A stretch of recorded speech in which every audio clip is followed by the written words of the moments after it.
On a Thursday morning in March of 1965, Harold Ingram stood at the edge of a farm auction in Meade County, Kansas, and made the purchase that would define the next 40 years of his life. The combine in question was a 1952 Oliver 33, and it had been sitting behind the Hennessy Farm's main barn for 6 years without running.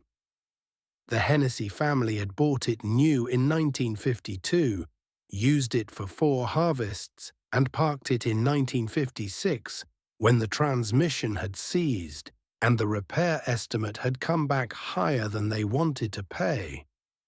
For 6 years it had sat in the Kansas weather, hot summers, cold winters, spring rains, fall dust, accumulating rust and bird nests, and the general decay of machinery that has been given up on. The auctioneer almost didn't bother listing it separately. He'd grouped it with a pile of miscellaneous iron, a broken disc harrow, 2 worn cultivator frames, a pile of assorted chain and cable, and called the lot as one item.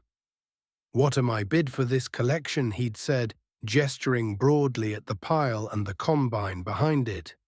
"Good iron, folks. Somebody's going to want this." The crowd had laughed, not unkindly, just the honest laughter of farmers who knew what they were looking at. The combine's header was sitting on the ground, detached. One of its rear tires was flat and cracked from years of sitting. The grain tank had a dent in the side that someone had clearly made trying to move it. The paint was gone on the hood, replaced by a uniform coating of rust, the color of dried blood. Harold had looked at it for 20 minutes before the bidding started, walking around it slowly, the way he walked around everything before he made a decision. He'd looked at the engine through the access panel. He'd checked the concave and the cylinder for obvious damage. He'd turned the separator drive by hand and felt how it moved.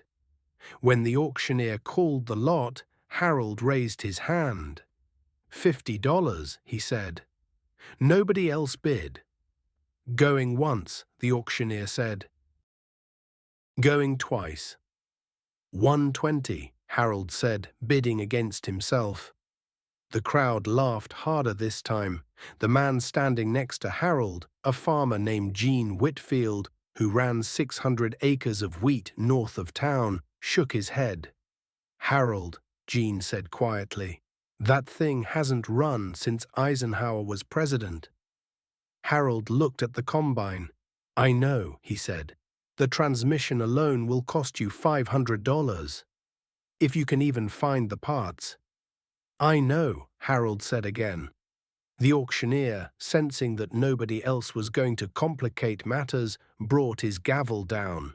"Sold, $120 to Harold Ingram." Gene Whitfield shook his head one more time, the slow, deliberate headshake of a man watching a friend make a mistake in slow motion. "Harold," he said, "your daddy would spin in his grave." Harold pulled out his checkbook. "My daddy," he said, "taught me to look at what something can become, not what it is right now." He wrote the check and went to collect his purchase. Let me tell you about Harold Ingram, because to understand what happened over the next 8 years, you need to understand the man who started it. Harold was born in 1921 on a wheat farm in Meade County that his father, George Ingram, had homesteaded in 1903. George had come to Kansas from Ohio with $40 and a determination that his son would later recognize as the defining characteristic of every Ingram who had ever farmed. Not intelligence, not luck, not even particularly good judgment in every instance. Just the refusal to accept that a problem was permanent. George Ingram had farmed through the worst years Kansas could offer. The drought years of the teens, the Depression, the Dust Bowl of the 1930s, when the sky turned black at noon and the wheat came up dead 3 years running. He'd kept his land when men on every side of him had walked away, had done it through a combination of careful living and the ability to fix anything that broke without paying anyone else to do it. Harold had grown up in his father's shop the way some boys grew up in their father's offices, learning the language of the place, the tools, the way problems were approached. By the time he was 14, he could rebuild a carburetor. By 16, he could pull an engine and put it back together.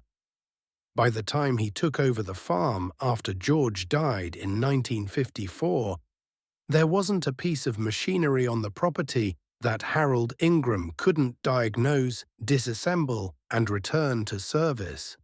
What Harold had learned from his father, the lesson that George had never stated directly but demonstrated every day of his working life, was that a broken machine is not a dead machine.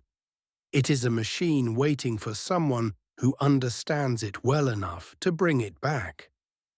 The 1952 Oliver 33 combine, sitting rusted and abandoned behind the Hennessy barn, was not dead. Harold had seen that in his 20-minute walk-around before the bidding started. The engine block was intact, no cracks, no freeze damage, despite 6 Kansas winters. The separator cylinder turned freely. The concave showed wear, but no catastrophic damage. The transmission had seized, yes, but seized transmissions could be rebuilt if you had the patience and the knowledge and the willingness to find parts that the dealer said didn't exist anymore. Harold had all 3. Let me tell you about the 2 years it took to bring the Oliver back, because that's where the real story begins. Harold hauled the combine home on a borrowed flatbed trailer, the header loaded separately in his truck bed. He backed it into his machine shed and spent the first week simply cleaning it, removing 6 years of accumulated dirt and rust and bird nests and mouse damage, cleaning every surface until he could see what he actually had. What he had was better than he'd expected. The previous owner, old Clarence Hennessy, had been a careful man. The combine had been parked, not abandoned. There was a difference Harold's father had taught him to recognize. The belts had been removed and stored inside before parking. The bearings had been greased at the last service.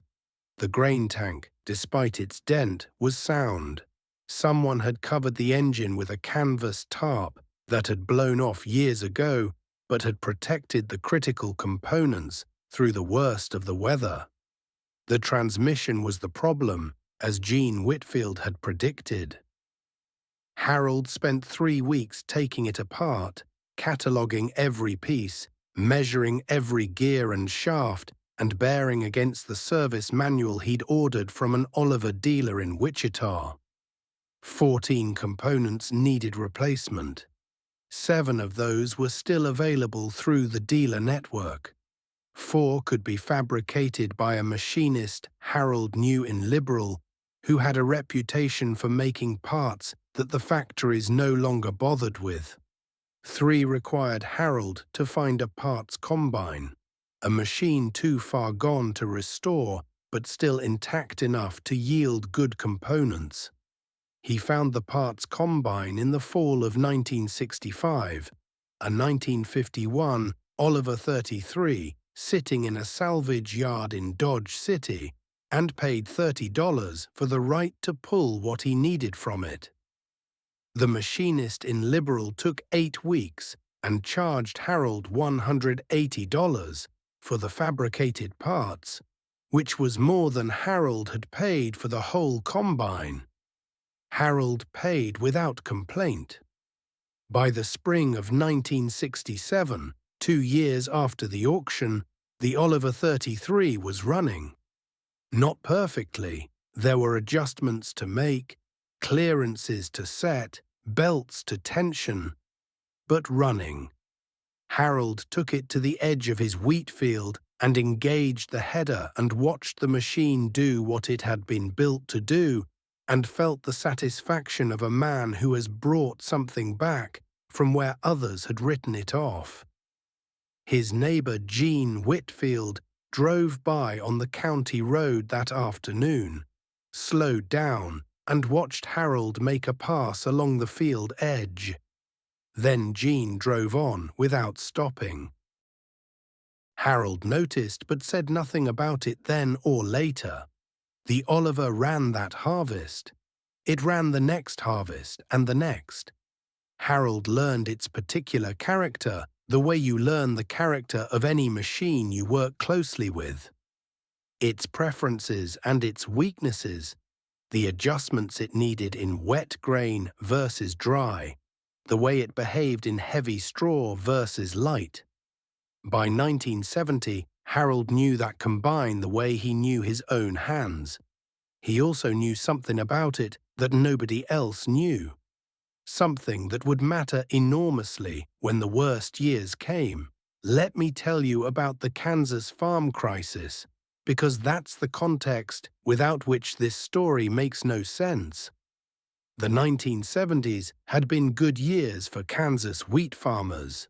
Grain prices were high, land values were rising, and the federal government was encouraging farmers to plant fence-row to fence-row, to expand, to borrow money against rising land values, and buy more equipment and more acres.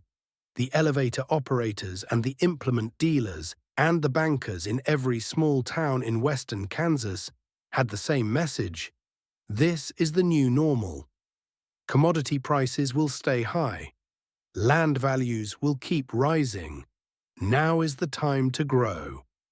Harold Ingram had heard this message and recognized it. His father had told him about similar messages in the 1920s, right before the Depression.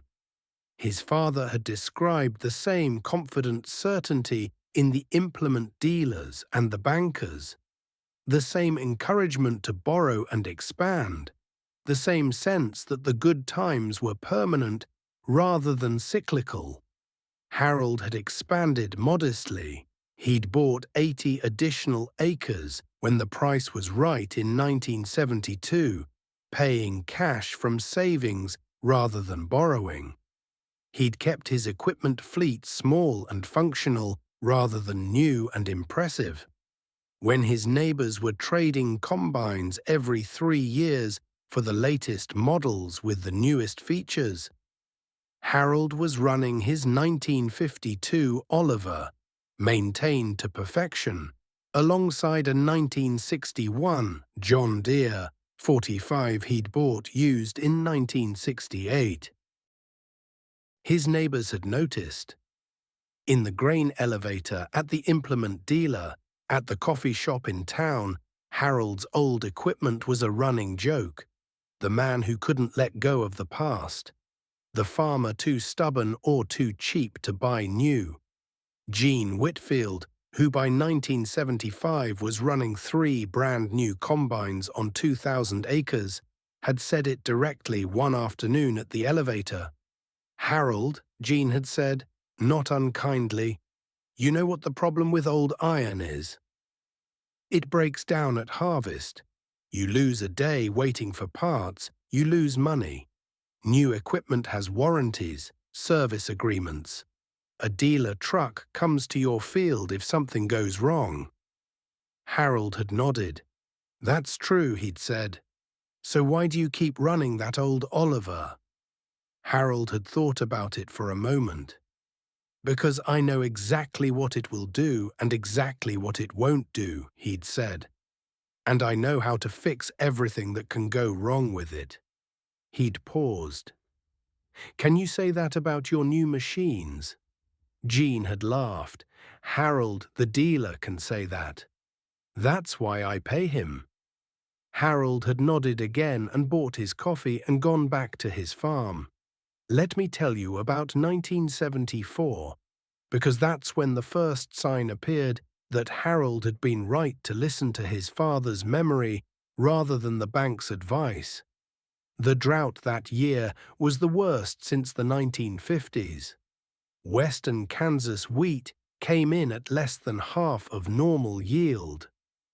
Commodity prices, which should have risen with the shortage, were complicated by export policy and currency fluctuations that most farmers didn't fully understand and couldn't have controlled anyway. The good years had encouraged many farmers to carry more debt than a bad year could support. Harold's harvest in 1974 was poor, but Harold had no debt beyond his modest operating line, which he paid off in full every year. A poor harvest meant a tight year. It didn't mean a crisis. For some of his neighbors, it meant the beginning of one, but 1974 was only the warning. The real test came later. Let me tell you about the summer of 1973 and what Harold discovered about his Oliver, because this is the detail that made the difference when the worst years arrived. Harold had been doing his annual pre-harvest service on the Oliver, the complete teardown and inspection he performed every June, same as his father had taught him, when he'd noticed something about the concave clearance settings that he hadn't fully appreciated before. The Oliver 33 had been designed in an era before the push for maximum throughput that characterized newer machines. Its cylinder speed and concave clearance could be adjusted across a wider range than most newer combines, and Harold, through years of working with the machine in Kansas conditions, had developed a set of adjustments that worked exceptionally well in tough conditions. Tough meaning short, dry, brittle wheat straw that shattered rather than fed cleanly, the kind of crop you got in drought years when the grain filled poorly and the straw went down early. Newer combines, Harold had noticed, were optimized for good conditions: heavy crop, normal moisture, high yield. They performed brilliantly in good years. In bad years, in drought-stressed, short-strawed wheat, they struggled. The settings that worked in normal conditions caused excessive grain loss when the crop was thin and brittle. Harold had figured out the Oliver's settings for bad year wheat over 2 decades of working with it.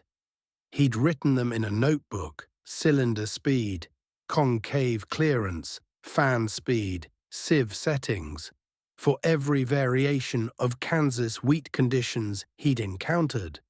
Good year, dry year, early harvest, late harvest, heavy straw, short straw. He knew exactly what the Oliver could do in the worst conditions Kansas could produce. He was about to find out that knowledge was worth more than anyone had imagined. Let me tell you about 1980, because that's when everything changed. The farm crisis that had been building through the late 1970s arrived in earnest at the beginning of the new decade. Interest rates had climbed to levels that made debts that had seemed manageable in the good years suddenly crushing. Land values that had justified those debts began to fall. Commodity prices dropped at the same time input costs rose. Farmers who had borrowed to expand found themselves in the position of owing more than their assets were worth and earning less than their costs required. In Meade County, the foreclosure notices began appearing in the spring of 1980. By summer, they were appearing weekly. By fall, men Harold had known his whole life were losing farms that their families had worked for generations. Harold watched this with the same quiet attention he brought to everything. He'd seen the warning signs coming for years: the debt levels, the optimism that confused a cyclical good period with a permanent new normal, the purchasing of equipment that cost more than it could earn in any reasonable harvest scenario. He hadn't said much about it, because men don't generally want to hear that their prosperity is fragile until it becomes undeniable. Now it was undeniable, and Harold focused on what he could control, which was his own operation. His land was paid for, his equipment was old but functional. His operating costs were low because he'd never built the infrastructure of a large operation. No hired men, no large equipment payments, no grain storage debt. He could survive years that would destroy operations 10 times his size. But survival wasn't the whole story. Let me tell you about the harvest of 1980, because that's where Harold's 20 years of knowing his Oliver became something more than personal satisfaction. The wheat crop of 1980 in western Kansas was poor by any measure. Drought had stunted the plants through critical development stages, leaving short, brittle straw and light grain heads that shattered easily under mechanical handling. It was exactly the kind of crop that separated farmers who understood their equipment from farmers who were operating on the dealer's recommended settings. Harold had set his Oliver for drought conditions in late May, weeks before harvest, using the notebook entries he'd developed over 2 decades. Cylinder speed adjusted down, concave clearance widened slightly, fan speed reduced. He'd test-run the header on a patch of volunteer wheat by the road and confirmed his settings were working before the real harvest started. His neighbor to the north, Dale Prescott, had a 1978 John Deere 6600, a good machine, one of the best available at the time. Dale had called the dealer for harvest settings and received the standard recommendations, the same settings that worked in normal years. In drought-stressed wheat, those settings caused the brittle grain heads to shatter at the cutter bar and the cylinder, losing a significant percentage of the crop before it reached the grain tank. Dale had noticed his grain tank filling more slowly than it should and had called the dealer's service technician, who had come out, looked at the machine, confirmed the settings were within normal range, and suggested the problem was the poor crop rather than the combine's performance.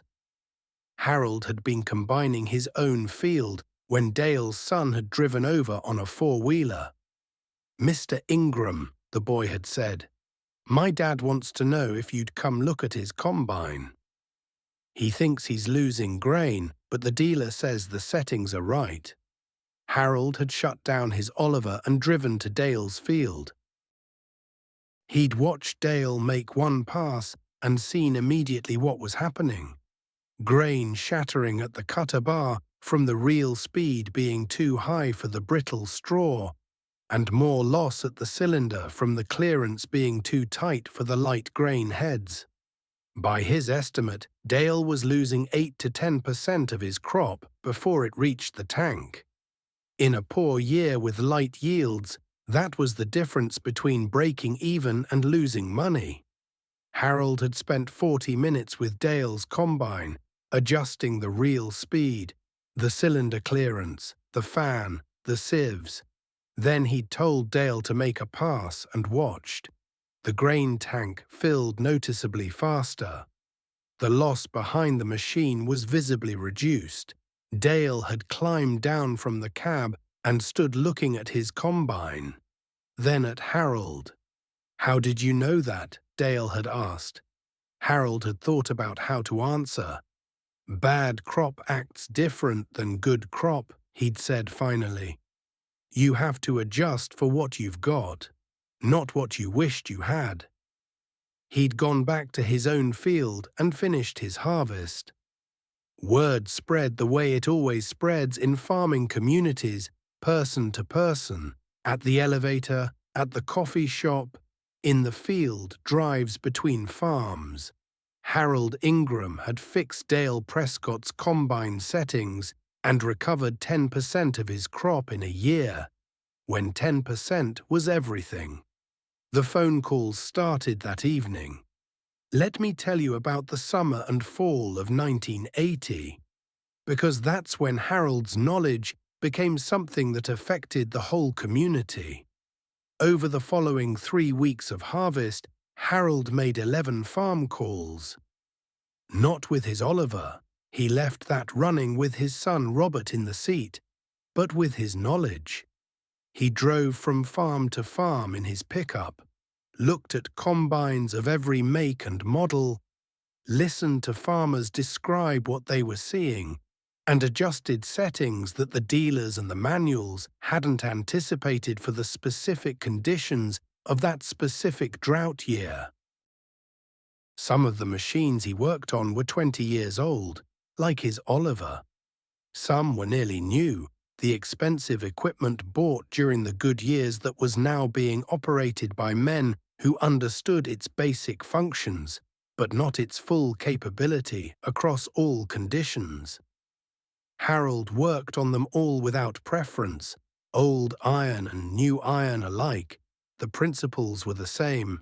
He never charged for any of it. When people asked why, he said the same thing each time. In a bad year, everybody's problem is everybody's problem. You get through it together, or you don't get through it. Gene Whitfield had been one of the last calls, on the 3rd week of harvest. Gene's operation was the largest in the immediate area, 2,000 acres, 3 newer combines, and Gene had been too proud to call first, had spent 2 weeks watching his yields come in below expectations before his son had quietly made the call that Gene wouldn't make himself. Harold had come to Gene's farm on a Tuesday afternoon. He'd looked at all 3 combines, made adjustments to each one, and watched a test pass with each machine before he was satisfied. Gene had walked with him back to his pickup afterward. Harold, Gene had said, he'd stopped there for a moment, the way a man stops when he's working up to something that doesn't come easily. I told you in 1965 that your daddy would spin in his grave over that Oliver. Harold had waited. I was wrong about that, Gene had said. Your daddy would have done exactly what you did. He'd have bought that combine and learned it inside out and been ready when everybody else wasn't. Harold had looked at his pickup keys for a moment. My daddy used to say that the most expensive equipment in the world is equipment you don't understand, he'd said. And the cheapest equipment in the world is equipment you know completely. Gene had been quiet for a moment. That Oliver of yours, is it still running? Every day, Harold had said. Set it up this morning for the next field. Gene had shaken his head slowly, but it was a different headshake than the one he'd given at the 1965 auction. Not the headshake of a man watching a mistake. The headshake of a man recognizing something he should have seen a long time ago. Let me tell you about the years that followed, because the story doesn't end with one harvest. The farm crisis deepened through the early 1980s. The foreclosures that had begun in 1980 accelerated through 1982, 1983, 1984. In Meade County, a third of the farms that had existed in 1975 were under different ownership by 1985. Sold at auction, foreclosed by banks, consolidated into larger operations by the few who had the cash to buy when others were selling. Harold Ingram's farm was not among those that changed hands.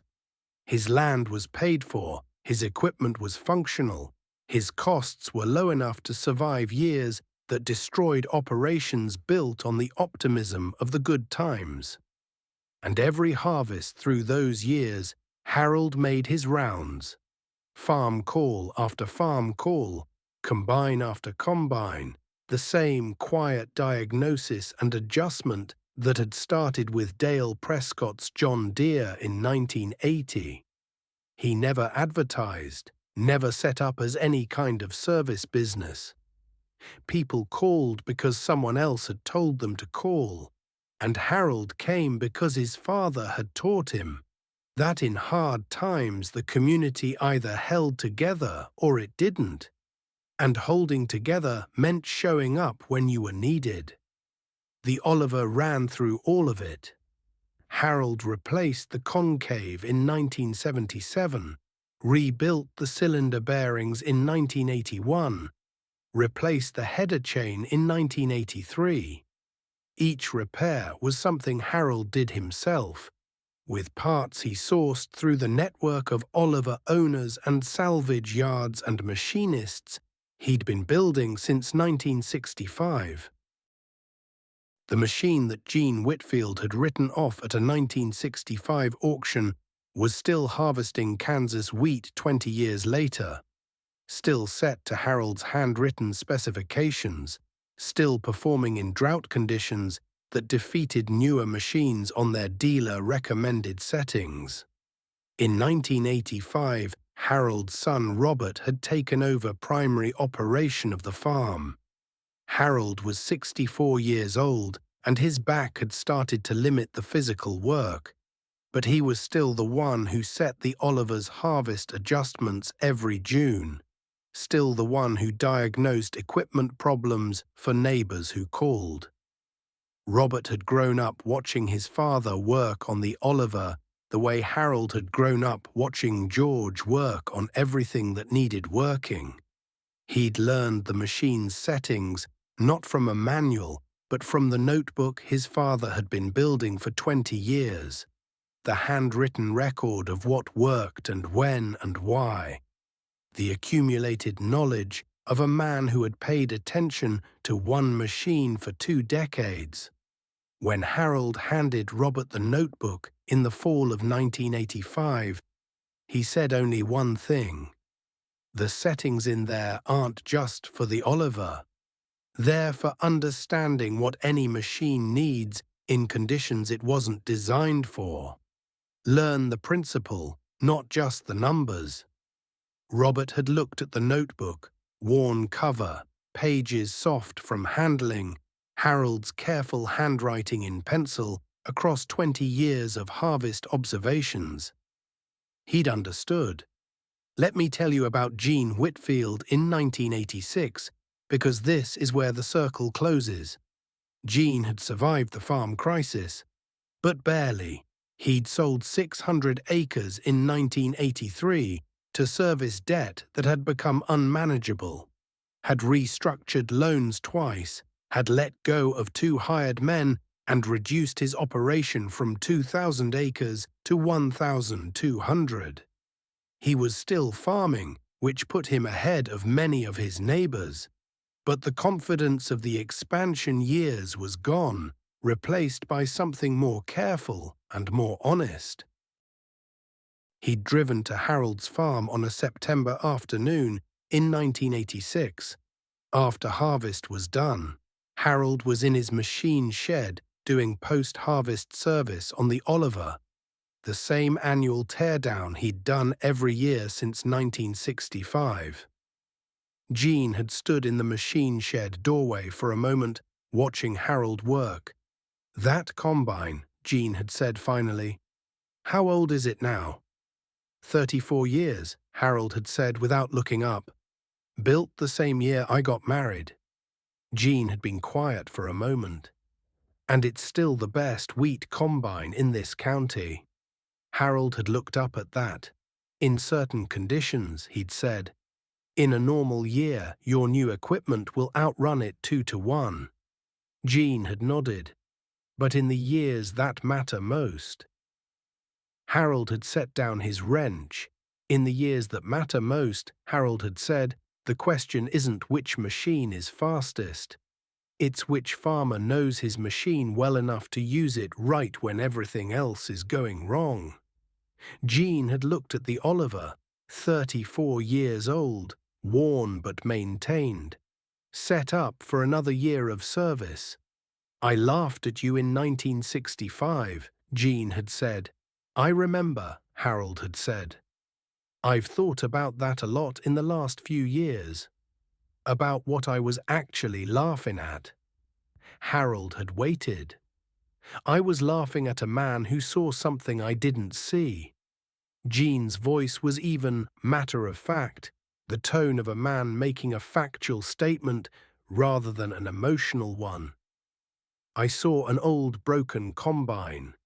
You saw a machine that could be understood completely. I saw $120 wasted. You saw $120 invested in knowledge that ended up being worth more than everything I spent on new equipment that I never really understood. Harold had picked up his wrench again. You kept your farm, Harold had said.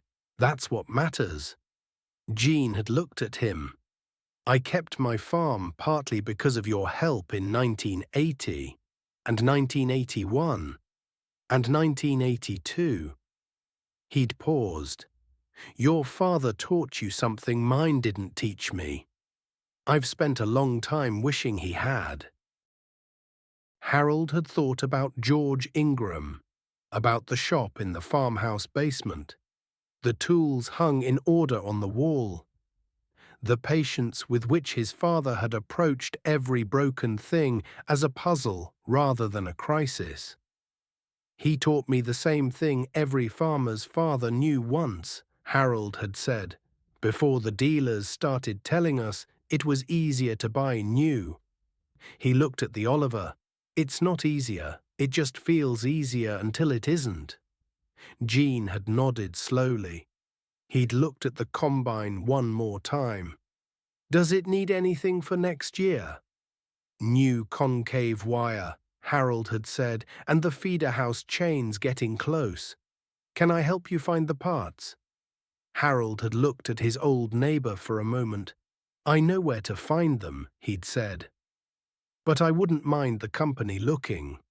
Let me tell you about the years after, because the story doesn't end with two old farmers in a machine shed. Harold Ingram retired from active farming in 1989, the year he turned 68. Robert had been running the operation for 4 years by then and needed no help, had internalized his father's approach to equipment and land and farming in the way that things are internalized when they're learned by example over decades rather than instruction over hours. The Oliver 33 was still running when Harold retired. Robert ran it for 3 more years before the frame finally cracked in a way that wasn't worth repairing. The machine was 40 years old, and 40 years of Kansas harvests had found the limit of what good maintenance could sustain. Robert had driven the Oliver to a farm museum in Liberal, Kansas in 1992, where it joined a collection of working antique farm equipment. He'd brought Harold's notebook with it, the 27 years of harvest observations, the handwritten settings for every condition Kansas wheat could present. The museum's curator had recognized immediately what she was looking at and had displayed the notebook alongside the combine, understanding that the knowledge in those penciled pages was as much the artifact as the machine itself. Harold had come to see it once, in 1993, walking slowly through the museum with Robert beside him. He'd stood in front of the Oliver for a long time without speaking. Robert had waited.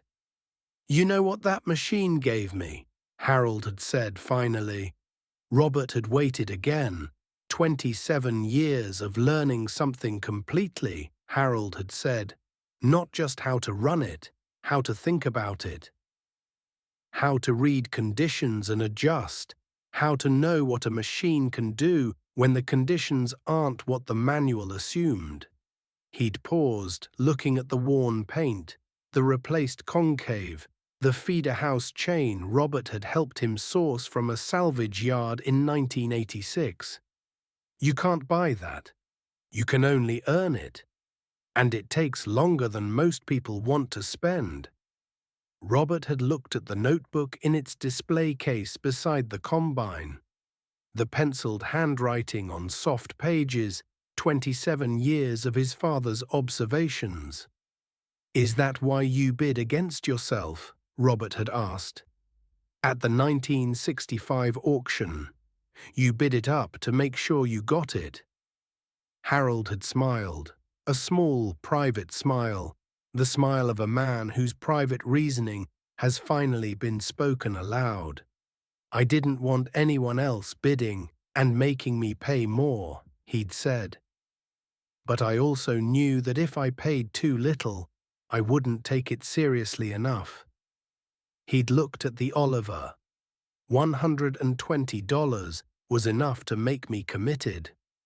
Not enough to make me afraid of the investment. Robert had thought about that for a long time afterward. Harold Ingram died in 2001 at the age of 80. He'd farmed his land for 47 years, had kept it through the worst crisis in American agricultural history, had helped his neighbors through harvests that would have broken them without his knowledge and his willingness to share it. At his funeral, Gene Whitfield had spoken. He was 82 years old by then, the last of Harold's generation still standing. He'd told the story of the 1965 auction. The $120, his own laughter, the 36 years that had followed. He'd told it simply and without embellishment, the way men of that generation told stories that mattered. "Harold Ingram," Gene had said, "taught me something I should have known my whole life. That what a thing is worth has nothing to do with what it costs. It has everything to do with what you're willing to learn from it." The Oliver 33 is still in the museum in Liberal. The notebook is still beside it. Robert Ingram visits once a year, checks that both are properly displayed, and sometimes stops to read a few pages of his father's handwriting. The penciled observations of a man who paid $120 for a broken combine and spent the next 27 years learning everything it had to teach. The museum curator has said that the notebook gets more attention from visitors than the combine itself. Farmers of a certain age stand at the display case and read the pages slowly, recognizing the conditions Harold described, nodding at the settings he'd worked out, sometimes pulling out their own phones to photograph specific pages. One of them told the curator that his father had kept a notebook like that he wished he'd paid more attention to it when he had the chance. That's the thing about knowledge earned slowly and carefully over years. It doesn't look like much from the outside. It looks like an old broken combine. It looks like a worn notebook with penciled handwriting. It looks like $120 wasted at an auction by a man who should have known better. It takes the hard years to show what it actually is, and in the hard years, it's the only thing that matters. Some men buy new equipment and trust the dealer.